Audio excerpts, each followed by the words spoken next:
கந்தர் மலையில் இந்து மகா சமுத்திரம்.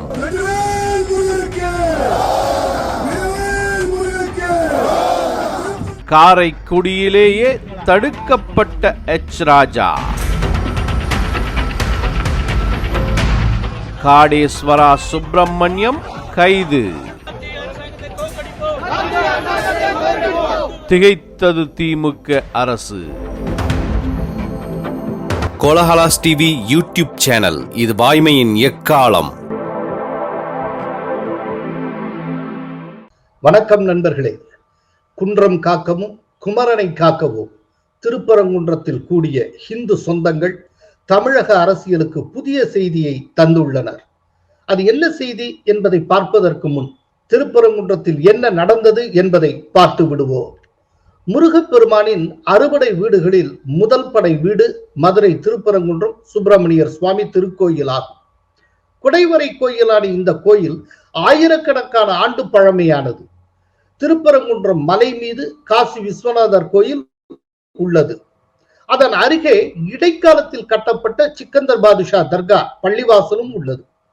கடந்த ஜனவரி மாதம் திருப்பரங்குன்றம் மலையில் உள்ள சிக்கந்தர் தர்காவில் சந்தனக்கூடு திருவிழாவை முன்னிட்டு இஸ்லாமிய அமைப்பினர் சிலர் கந்தூரி கொடுக்க ஆடு கோழிகளை பலியிட முயற்சி செய்தனர். அதற்கு போலீசார் அனுமதி மறுத்து தடை விதித்தனர். ஆடு கோழி பலி முயற்சிக்கு எதிராக பிஜேபி, இந்து முன்னணி, இந்து மக்கள் கட்சி உள்ளிட்ட பல்வேறு அமைப்பினர் எதிர்ப்பு தெரிவித்து போராட்டங்களில் ஈடுபட்டனர். இதனிடையே கடந்த ஜனவரி மாதம் ராமநாதபுரம் எம்பி நவாஸ்கனியுடன் தர்காவுக்கு வந்தவர்கள் காசி விஸ்வநாதர் ஆலய படிக்கட்டுகளில் அமர்ந்து அசைவ உணவு சாப்பிட்டனர். இது தொடர்பான புகைப்படம் சமூக ஊடகங்களில் வெளியாகி பெரும் சர்ச்சையை உருவாக்கியது. இதைத் தொடர்ந்து பரபரப்பு கிளம்பியது. அதன் பின்னர் இந்து முன்னணி மாநில தலைவர் காடேஸ்வரா சுப்பிரமணியம், பிஜேபியினுடைய சட்டப்பேரவை தலைவர் நயினார் நாகேந்திரன் ஆகியோர் அந்த இடத்துக்கு சென்று பார்வையிட்டனர். அசைவ உணவு சாப்பிட்ட இடத்தில் இந்து முன்னணியினர் காசி விஸ்வநாதர் கோயில் தீர்த்தத்தை தெளித்து சுத்தப்படுத்தினர். அதனைத் தொடர்ந்து பிஜேபி மூத்த தலைவர் எச் ராஜா உள்ளிட்டோர் மலை மீது சென்று காசி விஸ்வநாதர் ஆலயத்தில் தரிசனம் செய்தனர். திருப்பரங்குன்றம் மலையை பாதுகாக்க வலியுறுத்தி அறவழியில் ஆர்ப்பாட்டம் நடத்துவதற்கு இந்து முன்னணி அறைகூவல் விடுத்தது. இதைத் தொடர்ந்து திருப்பரங்குன்றம் மலையை பாதுகாக்க வலியுறுத்தி பிப்ரவரி 4ஆம் தேதி இந்து முன்னணி மற்றும் இந்து அமைப்புகள் சார்பில் 16 கால மண்டபம் அருகே ஆர்ப்பாட்டம் நடத்தப்படும் என அறிவிக்கப்பட்டது. இதற்கு அனுமதி கோரி இந்து முன்னணியின் மதுரை மாவட்ட பொதுச் செயலாளர் கலாநிதி மாறன் திருப்பரங்குன்றம் காவல் நிலையத்தில் மனு அளித்தார். இதைத் தொடர்ந்து இந்த ஆர்ப்பாட்டத்துக்கு திரண்டு வருமாறு இந்துக்களுக்கு இந்து அமைப்புகள் சார்பில் சமூக ஊடகங்களில் பிரச்சாரம் மேற்கொள்ளப்பட்டது. இந்த சூழலில் இந்து முன்னணி ஆர்ப்பாட்டத்துக்கு அனுமதி மறுத்து திருப்பரங்குன்றம் காவல்துறை உதவி ஆய்வாளர் உத்தரவு பிறப்பித்தார். அதற்கு பதிலடியாக தடையை மீறி ஆர்ப்பாட்டம் நடத்தப்படும் என இந்து முன்னணி அறிவித்தது. இதைத் தொடர்ந்து நேற்று முன்தினமும் 144 தடை உத்தரவை பிறப்பித்தார் மதுரை மாவட்ட ஆட்சியர். மலையை சுற்றி ஆயிரக்கணக்கான போலீசார் குவிக்கப்பட்டனர். திருப்பரங்குன்றம் பகுதியில் மெயின் ரோடு நுழைவு பகுதி, சன்னதி தெரு, மலையை சுற்றி என 3 அடுக்கு பாதுகாப்பு போடப்பட்டது. கோயிலுக்கு பக்தர்கள் மட்டுமே நடந்து செல்ல அனுமதிக்கப்பட்டனர். கோயில் பகுதிக்கு வாகனங்கள் செல்ல அனுமதி இல்லை. மலைக்கு செல்லும் பாதைகள், வழிகள் மூடப்பட்டன. கோயிலை சுற்றியுள்ள கடைகள், ஹோட்டல்கள் அடைக்கப்பட்டன. இதன் காரணமாக திருப்பரங்குன்றமே வெறிச்சோடி காணப்பட்டது. நகர எல்லை சோதனை சாவடிகளில் கண்காணிப்பை தீவிரப்படுத்தியது காவல்துறை. இதனால் யாரும் மதுரை நகருக்குள் வர முடியவில்லை. தென் மாவட்டங்களிலிருந்து மதுரை நோக்கி வரும் நாகர்கோயில் மும்பை விரைவு ரயில், குருவாயூர் எக்ஸ்பிரஸிலும் போலீசார் தீவிர சோதனை நடத்தினர். தமிழகம் முழுவதும் இந்து அமைப்பினர் ஆங்காங்கே கைது செய்யப்பட்டனர். இந்து முன்னணி மாநில தலைவர் காடேஸ்வரா சுப்பிரமணியம் திருப்பூர் பெரிச்சிப்பாளையம் பகுதியில் அமைந்துள்ள தனது அலுவலகத்திலிருந்து திருப்பரங்குன்றம் செல்வதற்காக கையில் வேலுடன் கிளம்பிய போது கைது செய்யப்பட்டார். இந்த கைதை கண்டித்து இந்து முன்னணி தொண்டர்கள் தாராபுரம் சாலையில் மறியலில் ஈடுபட்டனர்.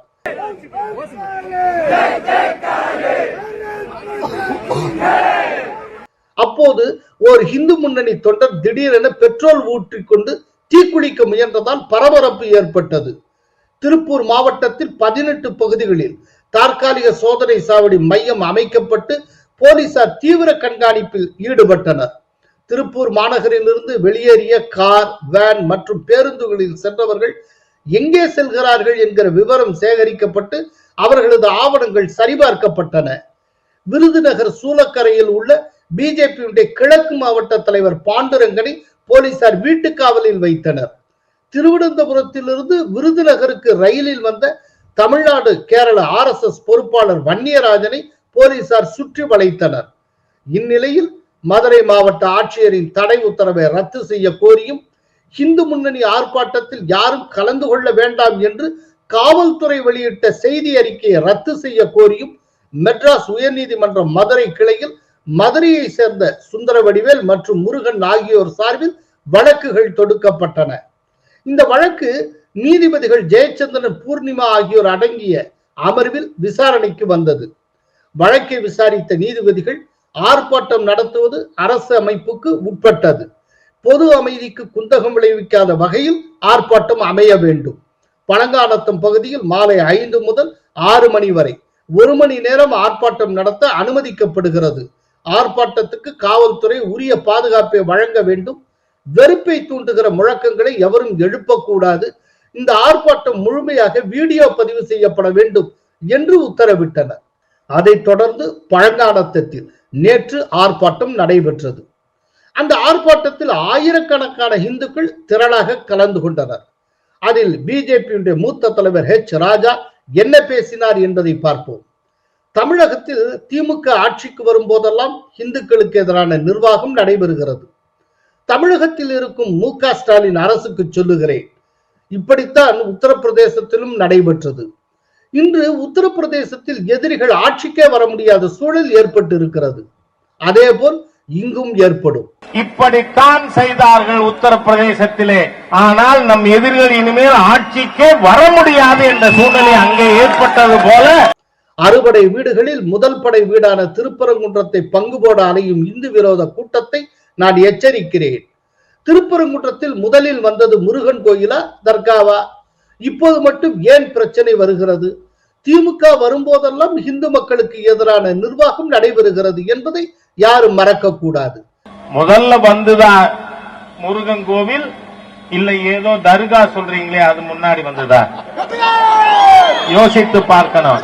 ஏன் இப்பொழுது ஏன் நடக்கிறது? ஸ்டாலின் வரும்போதெல்லாம் இந்துக்களுக்கு எதிராக, திமுக வரும்போதெல்லாம் இந்துக்களுக்கு எதிராக ஏன் நிர்வாகம் நடந்து கொண்டிருக்கிறது என்பதை நாம் மறந்துவிடக் கூடாது. முன்னெச்சரிக்கையாக நம்மை கைது செய்த போது போலீசார் பயன்படுத்திய வார்த்தைகளை பதிவு செய்து அவர்கள் மீது புகார் அளிக்க வேண்டும். மதுரை மாவட்ட ஆட்சியர் 144 தடை உத்தரவு பிறப்பித்தார். ஆனால் காரைக்குடியிலேயே போலீஸ் என்னை தடுத்தது. திருப்பூரில் காடேஸ்வரா சுப்பிரமணியம் கைதாகிறார். மதுரை மாவட்ட ஆட்சியர் உத்தரவு காரைக்குடி, சென்னை, திருப்பூரில் எப்படி செல்லுபடியாகும்? எங்களை கைது செய்தது அரசமைப்பு சட்டத்துக்கே எதிரானது. இந்த போலீஸ்காரர்களை நீதிமன்றத்தில் ஏற்ற வேண்டியது நமது கடமை. நான் கேட்கிற இந்த கலெக்டரோட அதிகாரம் திருப்பூருக்கு வர இருக்கா? காரைக்குடி வர இருக்கா? சென்னை வர இருக்கா? இவரோட அதிகாரம் மதுரை மாநகருக்கு உள்ளதானையா மதுரை கலெக்டரோடு? அப்ப அங்க இருக்கிற காவல்துறையினர் நம்மை கைது செய்கிறார்கள், வீட்டு சிறையில வைக்கிறார்கள் என்றால் அரசியல் சட்டப்பிரிவு 21க்கு விரோதமாக, ஃபண்டமெண்டல் ரைட்ஸுக்கு எதிராக நம்மை சிறை வைத்திருக்கிறார்கள். ஒரு காவல்துறை அதிகாரியையும் கோர்ட்டில் ஏற்ற வேண்டியது நம்மோட கடமை. இது இறுதி பாடம். சிக்கந்தர் பிறப்பதற்கு முன்பிருந்தே திருப்பரங்குன்றம் மலையில் காசி விஸ்வநாதர் கோயில் உள்ளது. அரசு ஆவணங்களில் சிக்கந்தர் சமாதி கோரிப்பாளையத்தில் இருப்பதாக கூறப்பட்டுள்ளது. இன்னொன்னு அரசாங்க ரெக்கார்டில் இருக்கு, அந்த சிக்கந்தர் அவருடைய சமாதி இருக்கிறது கோரிப்பாளையத்தில். கோரிப்பாளையத்தில் ஏற்கனவே ஒரு சமாதி இருந்தால் மேல இருக்கிறது போலிதானே, பொய்தானே? நம்முடைய முருகனுடைய முதற் படை வீட்டை அபகரிக்கும் திட்டம் தானே. அந்த சிக்கந்தர் கந்தர் மலைக்கு சென்றது ஏன்? விஸ்வநாதர் கோயிலை இடிப்பதற்காக சென்றார். இந்து கோயிலை இடிக்க சென்றவருக்கு தர்காவா? இந்த சிக்கந்தர் என்கின்ற நபர் பிறக்கிறதுக்கு முன்னாடி நமக்கு காசி விஸ்வநாதர் கோயில் மேல இருக்கு. அப்போ இந்த சிக்கந்தர் எதுக்கு மேல போனா? இதுக்கு பதில் வரணும். ஏன்னா மேல யாரும் குடி இல்லை. இன்னைக்கு என்ன சால்ஜாபு சொல்றான், நான் தர்காக்கு போறேன்னு. இல்ல, அன்னைக்கு அதுவும் இல்லையே. அப்ப ஏன் போனா? அங்க இருந்த காசி விஸ்வநாதர் கோயிலை இடிப்பதற்கு போனான் என்றுதான் ஊரிலே எல்லோரும் பேசுகிறார்கள். அதனால நம்முடைய கோவிலை இடிக்க போனவனுக்கு அங்க தர்காவா? இது முருகனின் அறுவடை வீட்டை அபகரிக்கும் திட்டம். இந்த நேரத்தில் இந்துக்கள் ஒன்றுபடாமல் இருந்தால் தமிழ் கடவுள் முருகனை தரித்திரனாக்கி விடுவார்கள். முதல் படை வீட்டை கூறு போட யாருக்கும் உரிமை இல்லை. இந்துக்கள் நாம் இப்பொழுது வாழாவிருந்தால் நம் தமிழ் கடவுள் முருகனையும் தரித்திரனாக்கி விடுவார். முதல் படை வீட்டை கூறு போடுறதுக்கா யாருக்கு உரிமை இருக்கு? இந்துக்களை வம்புக்கிழுக்க ஆடு கோழியுடன் மலைமேல் சென்றிருக்கிறார் நவாஸ் கனி எம்பி.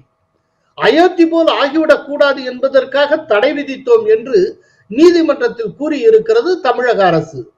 இதுதான் ஆரம்பம். முருகனின் முதல் படை வீடான திருப்பரங்குன்றத்தில் தொடங்கி இருக்கிறது அயோத்தி யுத்தம் என்று பேசினார் ஹெச் ராஜா.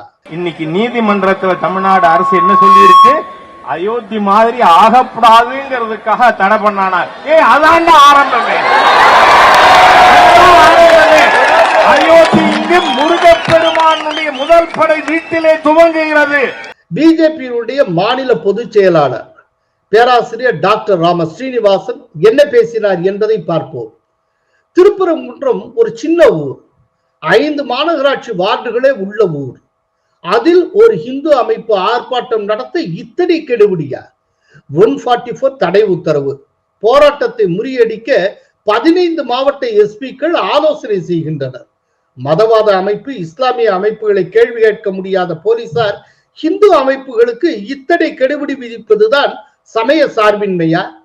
இவ்வளவு கெடுபிடி, 144 தடை உத்தரவு, 15 மாவட்ட எஸ்பிக்கள் நேற்று கூட கமிஷனர் ஆபீஸ்ல உட்கார்ந்து இருக்கிறாங்க. இது இந்த போராட்டத்தை எப்படி முறியடிப்பது என்று.